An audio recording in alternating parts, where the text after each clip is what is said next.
হযরত মাওলানা কামরুজ্জামান সাহেব খতিব শাহী জামে মসজিদ পাড়াতলী রায়পুরা হযরতের মূল্যবান তাকরীর পেশ করার জন্য মুআদ্দাব দরখাস্ত করছি। আসসালামু আলাইকুম ওয়া রাহমাতুল্লাহি ওয়া বারাকাতুহু।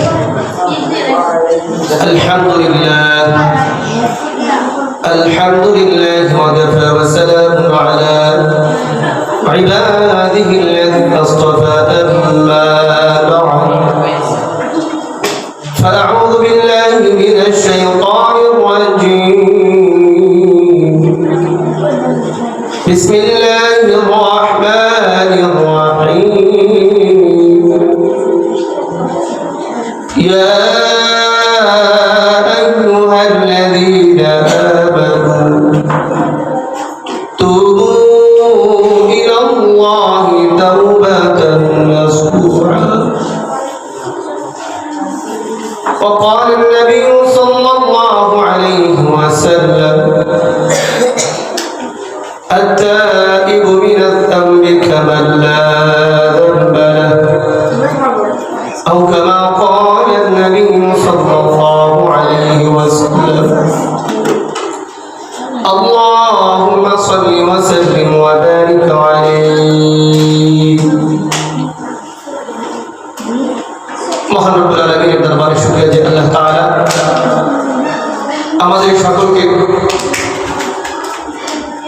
আজকের গুরুত্বপূর্ণ তাফসীর কোরআন মাহফিলে আসার তৌফিক দান করেছেন। সেই জন্য আমরা সবাই মহান রব্বুল আলামিনের দরবারে শুকরিয়া আদায় করি আলহামদুলিল্লাহ। মুহতারাম হাজিরিন, আপনাদের খেদমতে সূরা আত-তাহরীমের 8 নম্বর আয়াতে কারিমের অংশ বিশেষ তেলাওয়াত করেছি। ছোট্ট একটি হাদিস পাঠ করছি সংক্ষিপ্তভাবে। আমার তেলাওয়াতকৃত আয়াত এবং হাদিসের উপর কিছু কথা বলব। ওয়ালা তাওফীক ইল্লা বিল্লাহ।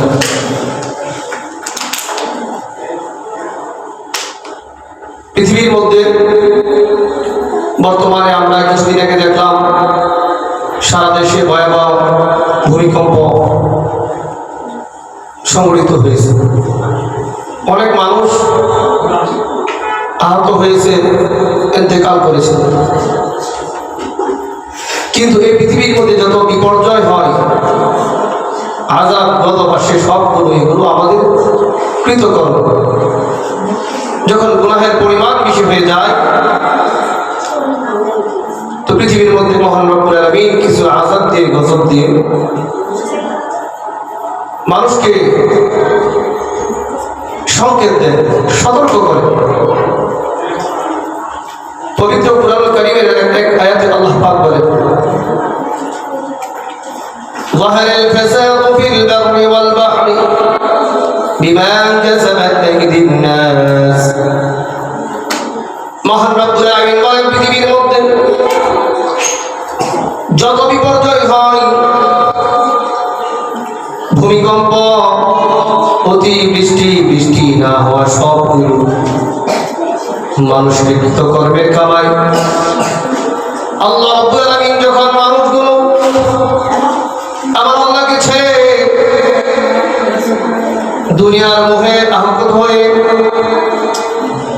যখন একের পর এক নাফরমানি করতে থাকে, মহান রব্বুল আলামিন ওই সময় রাগান্বিত হয়ে আল্লাহ রাব্বুল আলামিন তার বান্দাদেরকে সংকেত সতর্ক করেন। এই বিভিন্নভাবে ভূমিকম্প দিয়ে, বৃষ্টি না দিয়ে, অতিবৃষ্টি দিয়ে, অতি খরা দিয়ে রব্বুল আলামিন মানুষদেরকে সতর্ক করেন। আল্লাহ রাব্বুল আলামিন বলেন, ইয়া আইয়ুহাল্লাযীনা আমানু তুবু ইলাল্লাহি তাওবাতান নাসুহা। হে ঈমানদারগণ, তুবু ইলাল্লাহি তাওবাতান নাসুহা। মহান রব্বুল আলামিনের দরবারে খাঁটি নিয়তে বিশুদ্ধভাবে তওবা করো, যাতে করে আল্লাহ রাব্বুল আলামিন তোমাদের গুনাহসমূহ ক্ষমা করে দেন। এমন যেন না সকালে আমি তওবা করলাম, দুপুরে আবার আমার তওবা ভঙ্গ করে দিলাম, সন্ধ্যায় আমি তওবা করলাম, রাত্রে তওবা ভঙ্গ করলাম। যদি এরকম করা হয় মহান রব্বুল আলামিনের সাথে একটা হটকারিতা করা হবে, তিরস্কার করা হবে। এরকম তওবাকে তওবা বলা হয় নাই, এটাকে এক ধরনের ফাজলামি বলা হয়। আল্লাহ রাব্বুল আলামিন বান্দাকে সতর্ক করার জন্য বিভিন্ন সময় বিভিন্ন এই যে বৃষ্টি দিয়ে ঝড় তুফান দিয়ে সতর্ক করেন। সেই জন্য রব্বুল আলামিনের কাছে যেতে হইলে আমাকে আপনাকে একবারে খাঁটি মুমিন হয়ে আল্লাহ রব্বুল আলামিনের দরবারে যেতে হবে। আল্লাহর পয়গম্বর সাল্লাল্লাহু আলাইহি সাল্লাম বলেন, সাকরাত যখন শুরু হওয়ার আগ পর্যন্ত তওবা আল্লাহ রব্বুল আলামিন কবুল করবেন। যখন কোন আল্লাহর বান্দা এবং বান্দি সাকরাতুল মউত চলে আসবে, তখন যতই আমি আল্লাহর দরবারে তওবা করি তওবা কবুল হবে না।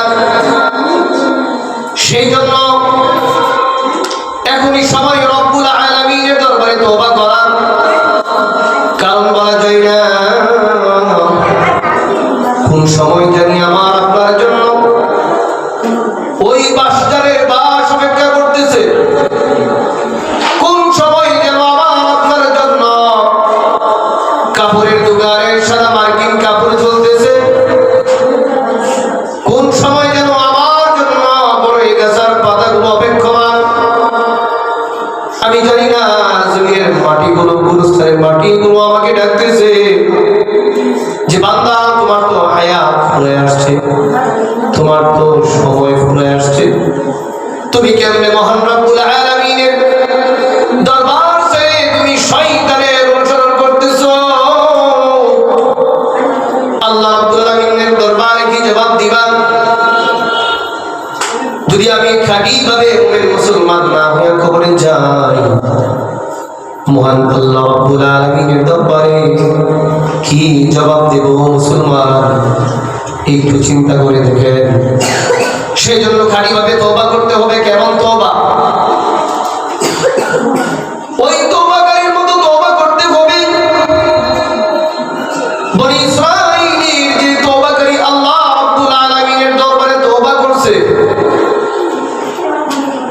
দীর্ঘদিন যাবত বৃষ্টি হইতেছে না বনি ইসরাঈলে। বনি ইসরাঈলের উম্মতেরা মুসা পয়গম্বরের নিকট আরজ করলেন, পয়গম্বর মুসা,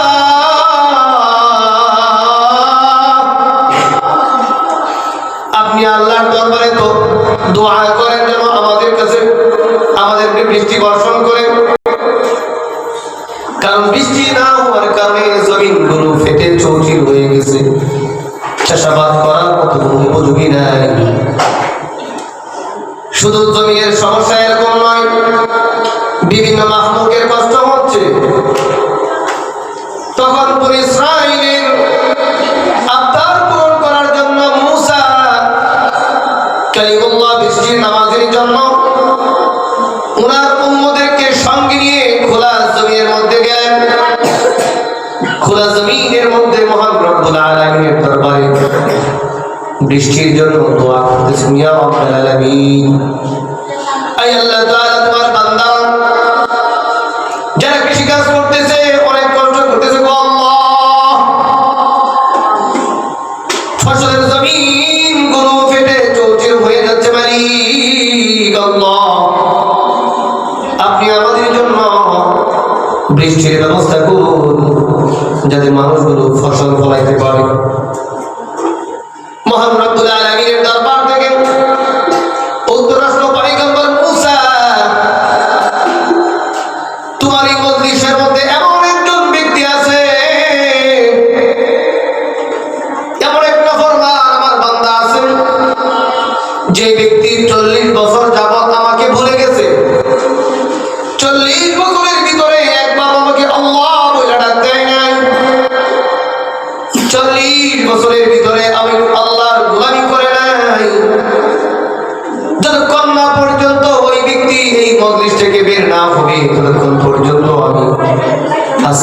বৃষ্টি বর্ষণ করব না। আল্লাহর পয়গম্বর মুসা আলাইহিস সালাম উনি যখন ওহীর মাধ্যমে এই বিষয়টা জানতে পারলেন, তৎক্ষণাৎ ঘোষণা করে দিলেন,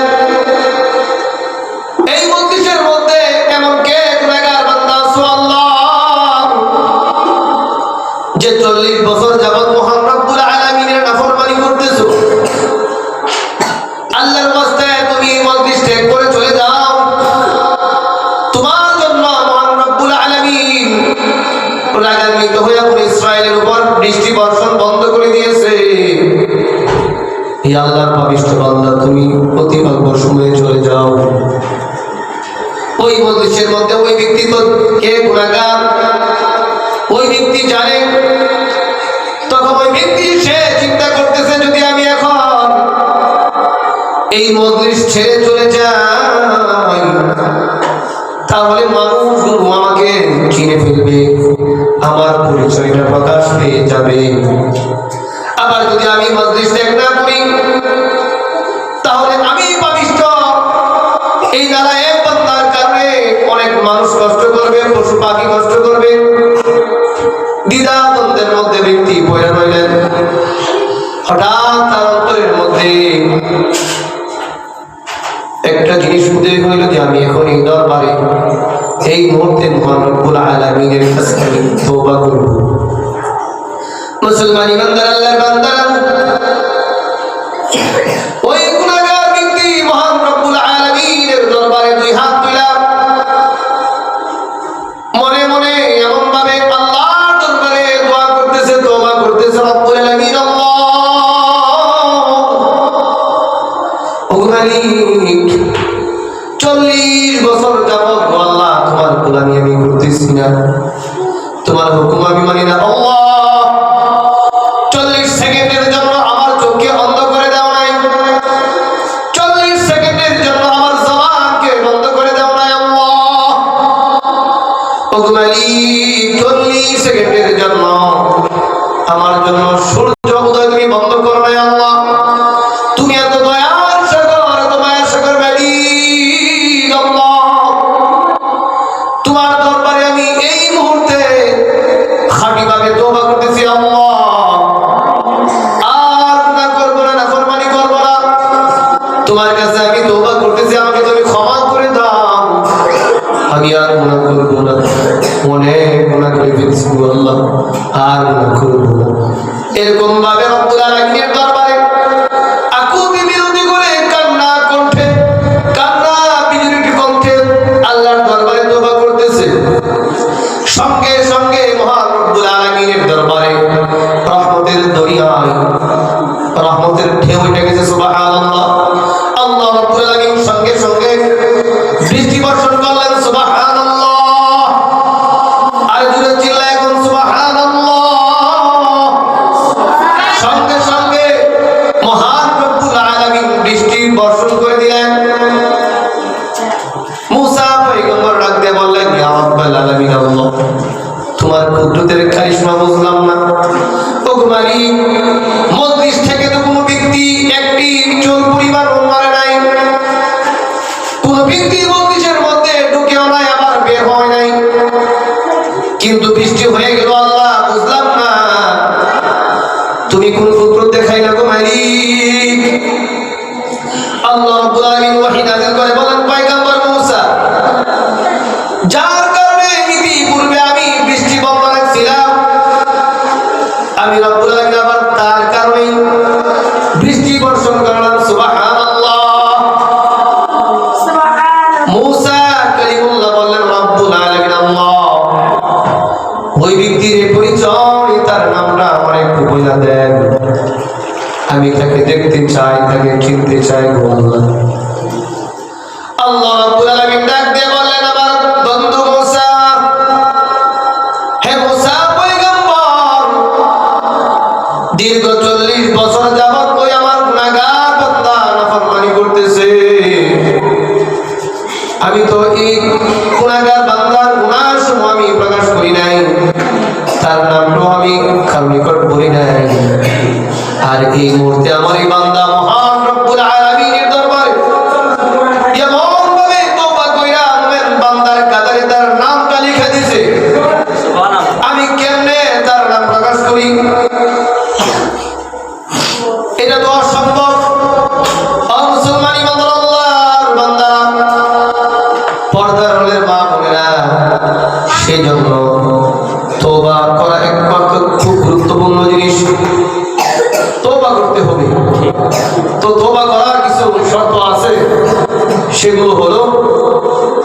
যে যদি এই শর্তগুলো আপনি মেনে তওবা করেন, আপনি নিজেই বুঝবেন যে আপনার তওবা আল্লাহর দরবারে কবুল হয়ে গেছে। এক নম্বর শর্ত হলো কৃত গুনাহ, যে গুনাহ করতেছেন এই গুনাহগুলো ছেড়ে দেওয়া। তারপরে ভবিষ্যতে গুনাহ করব না এই ব্যাপারে দৃঢ় প্রতিজ্ঞা করা।